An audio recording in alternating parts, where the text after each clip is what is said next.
అందరికీ నమస్తే. జగన్మోహన్ రెడ్డి గారు ఈరోజు ఒక మీటింగ్ పెట్టాడు. ఈయన నా వారంలో 4 రోజులు బెంగళూరులో ఉంటాడు, ఒక 2 రోజులు ఈడక ఆంధ్రాకి వచ్చి ఏదో ఈయన ఉద్ధరించేస్తున్నట్టుగా మాటలు చెప్తూ ఉంటాడు. కనీసం కార్యకర్తలను అయితే ఇంటి బయట నుంచే తరిమిచ్చేస్తూ ఉన్నాడు. ఎవరైతే పెత్తందారులు ఉంటారో వాళ్ళతో మీటింగులు పెట్టుకుంటాడు. ఈ విధంగా మీటింగులు పెట్టుకుంటూ ఈరోజు ఒక మీటింగ్ పెట్టి ఆ మీటింగ్లో జగన్మోహన్ రెడ్డి గారు ఏం మాట్లాడుతున్నారో ఒకసారి విందాం. మనం ఆ రోజు పంపించిన మెసేజ్, ముఖ్యమంత్రిగా మనం ఉన్నప్పుడు పంపించిన మెసేజ్, ఈయన ముఖ్యమంత్రిగా ఉండేటప్పుడు ఒక మెసేజ్ పంపించాడంట జగన్మోహన్ రెడ్డి. ఏం పంపించావయ్యా? న్యాయం ధర్మం అన్నది అందరికీ ఒకటే. న్యాయం ధర్మం అందరికీ ఒకటే అన్నావు. ఎక్కడ జగన్మోహన్ రెడ్డి? ఎంత ఓసర వల్ల చూడండి, ఓసర వల్ల అన్నా కానీ రంగులు చిన్నగా మారుస్తుందేమో. జగన్మోహన్ రెడ్డి దానికంటే స్పీడ్గా మారుస్తాడు. ఈరోజు ఓడిపోయిన తర్వాత నంగనాచి మాటలు చెబుతూ ఉన్నారు మన మాజీ ముఖ్యమంత్రి జగన్మోహన్ రెడ్డి, ప్రస్తుత పులివెందుల ఎమ్మెల్యే. ఏ విధంగా చెప్తూ ఉన్నాడు? న్యాయం ధర్మం అందరికీ ఒకటే అంటే ఎక్కడుంది న్యాయం ధర్మం ఒకటే? కనీసం నీ ఎమ్మెల్యేల అపాయింట్మెంట్లు అడిగితే కూడా ఇవ్వలేదు కదా జగన్మోహన్ రెడ్డి. నీ దృష్టిలో ఏంటంటే పెద్దిరెడ్డి రామచంద్రారెడ్డి, సజ్జల రామకృష్ణారెడ్డి, అదేవిధంగా సజ్జల భార్గవ్ రెడ్డి, అదేవిధంగా చెవిరెడ్డి భాస్కర్ రెడ్డి, ఇలాంటి పెత్తందారులు వీళ్ళందరినీ పెట్టుకున్నావు. వీళ్ళకు ఒక న్యాయం చేశావు. బడుగు బలహీన వర్గాల ఎమ్మెల్యేలు కనీసం దగ్గరకు కూడా రానిలేదు నువ్వు. అది గుర్తుపెట్టుకో. ఈరోజు వచ్చి మాటలు చెప్తూ ఉన్నావు, తీయగా చెప్తూ ఉన్నావు. నువ్వు మాటలు చెప్పడంలో ఎక్స్పర్టు, కానీ గొంతులు కోయడంలో కూడా నువ్వు ఎక్స్పర్టు. ఈరోజు ఒకప్పుడు గొంతులు కోసి ఇప్పుడు వచ్చి ఏమీ తెలియని అమాయకుల్లా మాట్లాడుతున్నావు. ఈ పద్ధతి మార్చుకోండి జగన్మోహన్ రెడ్డి గారు. మీరు ఒక ఎమ్మెల్యే, ఈ విధంగా అబద్ధాలు చెప్పకూడదు. మారండి ఇప్పటికైనా. న్యాయం ధర్మం కాపాడడానికి మనమంతా ఉండాలి అని చెప్పి ఆ రోజుల్లో మాట్లాడితే, ఈ రోజు మాత్రం ఎలా ఉంది అని అంటే న్యాయం కొందరికి మాత్రమే అన్నట్టుగా తయారు చేశారు ఈ రోజు వ్యవస్థ. ఎలా మాట్లాడుతున్నాడు చూడండి. ఈయన హయాంలో కనీసం బడుగు బలహీన వర్గాల వాళ్ళకి ఒక్కటంటే ఒక్క న్యాయం కూడా చేయలేదు ఈ జగన్మోహన్ రెడ్డి. పేదోడు పొట్టగొట్టాడు ఒకప్పుడు ఈ జగన్మోహన్ రెడ్డి. ఈరోజు మళ్ళీ రివర్స్లో చెప్తున్నాడు. ఏంటంటే జగన్మోహన్ రెడ్డి అన్ని రివర్స్లో చెప్తాడు. ఎలాగంటే కోడికత్తి తనకు తానే పొడిపించుకున్నాడు. ఏమన్నాడు? చంద్రబాబు నాయుడు చేయించా అన్నాడు. బాబాయిని ఇతనే చంపించేశాడు. చంపిన అవినాష్ రెడ్డిని పక్కనే నిలబెట్టుకొని పోతా ఉంటాడు. అవినాష్ పిల్లోడు అంటాడు. ఒక మనిషిని చంపేసిన వ్యక్తిని పిల్లోడు అంటాడు. ఈ జగన్మోహన్ రెడ్డి ఈ క్రిమినల్ ఇప్పుడు ఏమంటూ ఉన్నాడంటే చట్టం న్యాయం ధర్మం ఇవన్నీ పెద్ద పెద్ద మాటలు. ఆ మాటలు ఎత్తే అర్హత కూడా ఈ వ్యక్తికి లేదు, ఈ జగన్మోహన్ రెడ్డికి. ఈయన మాట్లాడుతూ ఈరోజు జరగటం లేదంట. అయ్యా, ఒకప్పుడు నువ్వు అన్నా క్యాంటీన్లు ఆపేసి పేదోడు పొట్టగొట్టావు జగన్మోహన్ రెడ్డి.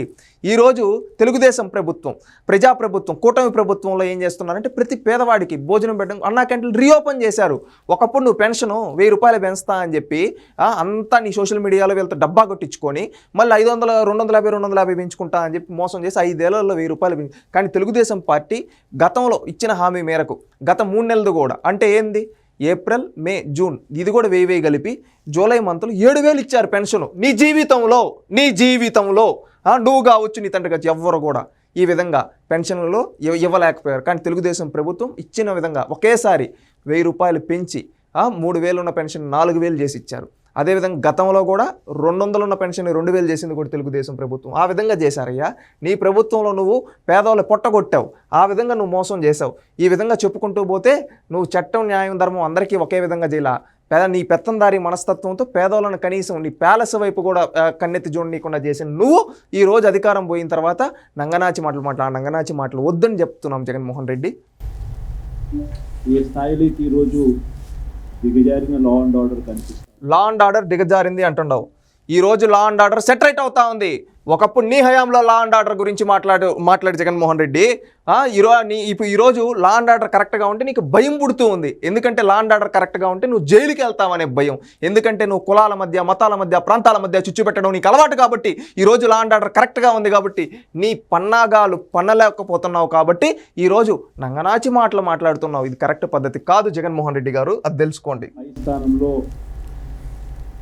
పైనున్న వాళ్ళు రెడ్ బుక్లు పెట్టుకుంటారు. రెడ్ బుక్, ఆ రెడ్ బుక్లలో మంచి చేసిన వాళ్ళ పేర్లు ఏదైనా పెట్టుకొని వాళ్ళకి మంచి చేసే కార్యక్రమం జరుగుతుందా అంటే అది కాదు. రెడ్ బుక్లలో ఎవరిని తొక్కాలి, ఎవరిని నాశనం చేయాలి, ఎవరి ఆస్తులు ధ్వంసం చేయాలి, ఎవరి మీద కేసులు పెట్టాలి అనే అంశాల మీద రెడ్ బుక్లు తయారు. రెడ్ బుక్ గురించి మాట్లాడుతున్నారు జగన్మోహన్ రెడ్డి గారు. మీకు సూటిగా చెప్పదలుచుకున్నాం, వయసులో చిన్నోన్నైనా నీకు సూటిగా చెప్పదలుచుకున్నా. నువ్వు రెడ్ బుక్ అంటున్నావు కదా. లోకేష్ గారు రీసెంట్గా చెప్పడం జరిగింది. ఎన్నికల సమయంలో కూడా ఆ రెడ్ బుక్ గురించి ప్రజలందరికీ చెప్పడం జరిగింది జగన్మోహన్ రెడ్డి గారు. అక్కడ లోకేష్ గారు ఒక మాట అన్నారు. ఏమన్నారో తెలుసా? ఎవరైతే అధికారులు, ఎవరైతే నాయకులు చట్టాన్ని ఉల్లంఘించి అమాయకుల్ని వేధించుంటారో, ఎవరైతే భూ కబ్జాలు చేసుంటారో, ఎవరైతే స్కాములు చేసుంటారో వాళ్ళని చట్టరీత్యా శిక్షిస్తాం. అదే రెడ్ బుక్ అని చెప్పాడు. మొన్న అన్న క్యాంటీన్ ఓపెనింగ్ అప్పుడు కూడా ఇదే మాట చెప్పాడు. ఈ మాట చెప్తూ ఇంకొక మాట కూడా అన్నాడు, ఈరోజు మేము ఎక్కడ కక్ష సాధింపు చేయటం లేదు, మేము మా లక్ష్యం అభివృద్ధి సంక్షేమం. అదేవిధంగా తప్పు చేసిన అధికారులు కావచ్చు, తప్పు చేసిన వ్యక్తులు కావచ్చు, పేదవాళ్ళ భూములు కబ్జా చేసిన కబ్జా కోరుల్ని, పేదవాళ్ళ ధనాన్ని దోచుకున్న భూబకాసురుల్ని, అదేవిధంగా రాక్షసుల్ని, వాళ్ళని చట్టరీత్యా చట్టం ముందు దోషులుగా నిలబెట్టి వాళ్ళని శిక్షిస్తే రేపు భవిష్యత్తులో తప్పు చేయకుండా ఉంటారు.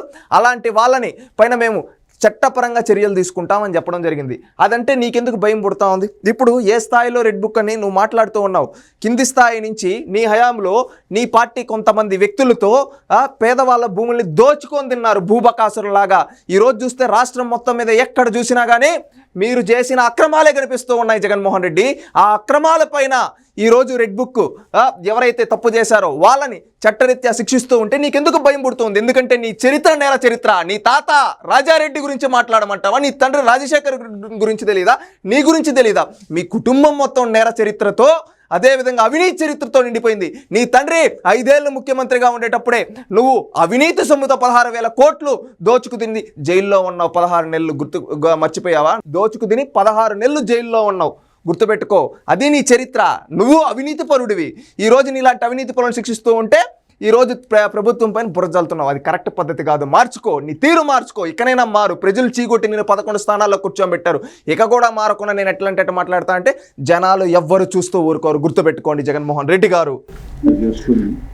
పై స్థానంలో ఉన్న వాళ్ళు వాళ్ళ రెడ్ బుక్కుల పేరుతో అరాచకాలు సృష్టిస్తూ దొంగ కేసులు పెడుతూ ఎలా ఇరికించాలి అని చెప్పి ఆరాట పడుతూ విధ్వంసానికి పై స్థాయిలో వాళ్ళు పాటుపడతా ఉంటే కింది స్థాయిలోకి వచ్చేసరికి ఎవరెవరి స్థాయిలో వాళ్ళు కూడా రెడ్ బుక్కులు తెరవడం మొదలుపెట్టారు.